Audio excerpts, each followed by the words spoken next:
The studio lights burned hot, washing the set in a polished glow that usually promised charm and control, but tonight they only made the tension more visible.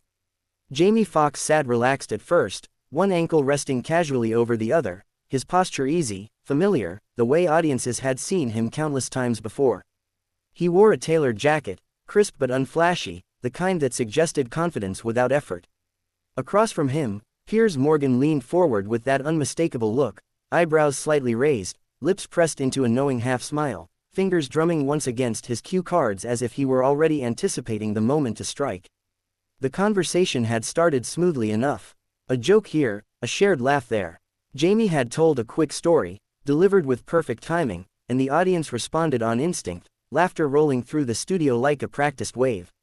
For a moment, it felt like just another late-night exchange, charming guest, provocative host, mutual benefit. But then Piers shifted. His voice didn't grow louder, it sharpened. The next question came wrapped in politeness but edged with challenge, framed in a way that narrowed the room rather than opening it. Jamie paused, still smiling, but the smile no longer reached his eyes. He answered carefully, choosing words that carried warmth without surrender. Piers interrupted before the thought could fully land, redirecting it, twisting the emphasis. The audience murmured softly, sensing the rhythm change. Jamie leaned forward now, elbows resting on his knees, engaged but alert. He tried again, explaining context, intention, nuance, the kind of things that don't fit neatly into a headline. Piers countered immediately, repeating the question as if the previous answer hadn't existed at all. A ripple of discomfort moved through the studio. Camera operators adjusted angles. Someone in the front row stopped clapping halfway through, hands hovering awkwardly in the air. Jamie chuckled lightly, attempting to diffuse the moment, but the chuckle faded too quickly. "Hold on," he said, still measured, still calm. "If you're gonna ask me something, let me finish the thought." His tone wasn't confrontational. It was firm, grounded, the voice of someone who had navigated far more hostile rooms than this. Piers tilted his head, a gesture that suggested patience but carried condescension. "I'm just trying to get a straight answer," he said, cutting in again. That was when something shifted, not explosively, but unmistakably. Jamie's shoulders squared, the casual ease slipped away, replaced by focus. He spoke about respect, about how conversations lose meaning when one side is more interested in sound bites than understanding. He talked about how narratives get shaped in studios like this one, how guests are often invited not to speak, but to perform inside invisible boundaries. The audience fell silent, even the usual background energy, the coughs, the whispers, the shuffle of feet, seemed to vanish. Jamie's voice remained steady, but it carried weight now. "You can challenge me," he said, eyes locked on Piers, "but don't talk over me like my words don't matter." The sentence landed clean, without theatrics, and somehow that made it hit harder. Piers responded quickly, defensively, insisting he was doing his job, insisting the question deserved an answer. Jamie opened his mouth to reply, but once again, the interruption came before the sentence could breathe. This time, Jamie didn't laugh. He didn't smile. He simply stopped talking. The silence stretched, uncomfortable and revealing, forcing everyone in the room to sit inside it. Jamie inhaled slowly, then stood.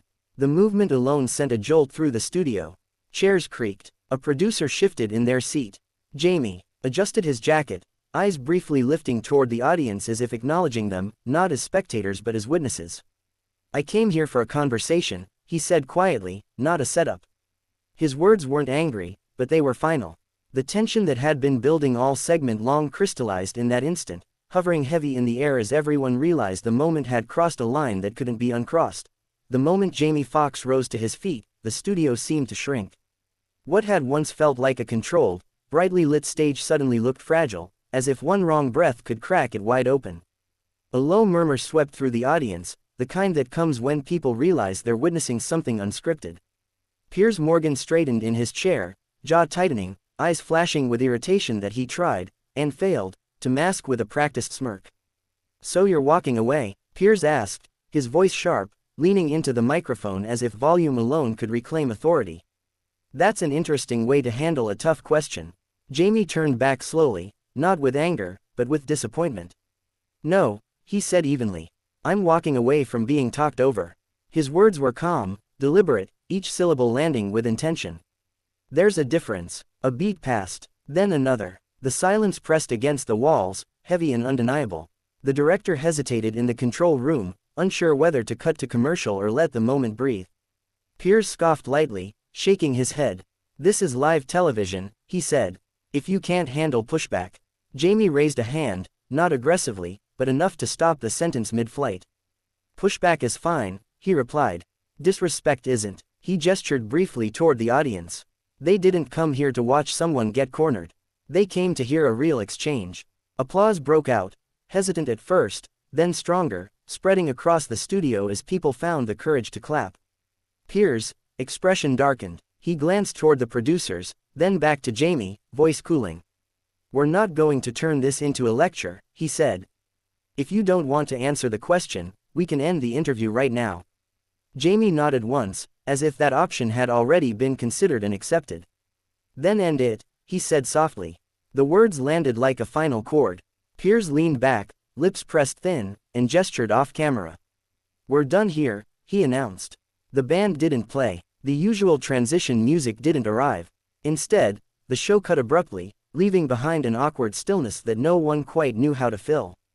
Two security staff stepped closer, not aggressively, just present. Jamie didn't wait for instruction. He took a step toward the exit, pausing briefly to look back at the audience. "Thank you," he said, genuine and unpolished. That was when the applause returned, louder now, unrestrained, echoing against the studio walls. Some people stood, others simply watched, eyes wide, knowing this moment would be replayed again and again. Backstage, the energy shifted instantly. The brightness of the set gave way to muted hallways and the low hum of equipment. Jamie walked steadily, shoulders relaxed, as if a weight had been lifted rather than added. A producer hurried after him, offering apologies, explanations, promises of damage control. Jamie listened politely, then shook his head. "It's all good," he said. "I said what I needed to say." Outside, the cool night air felt grounding. Jamie paused, closing his eyes for just a second, letting the noise fade. His phone buzzed almost immediately, messages from friends, colleagues, people who had already seen clips circulating online. He didn't look, not yet. He knew how this worked. By morning, headlines would explode. Some would praise him for standing his ground. Others would accuse him of being difficult, evasive, dramatic. The story would be pulled in 100 directions, none of them fully true.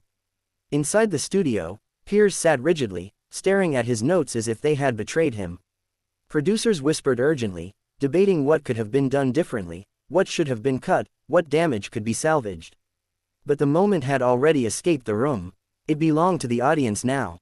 To the internet. To anyone who had ever felt talked over, dismissed, or turned into a spectacle. Jamie stepped into his car and shut the door, the sound sealing the night behind him. As the vehicle pulled away, he finally glanced at his phone, scrolling past the noise until he found one simple message from a longtime friend, "Proud of you." He smiled, not the polished smile from the opening moments of the show, but a quiet one, meant for no cameras at all. He hadn't gone on the show planning to make a statement. But sometimes, the statement finds you.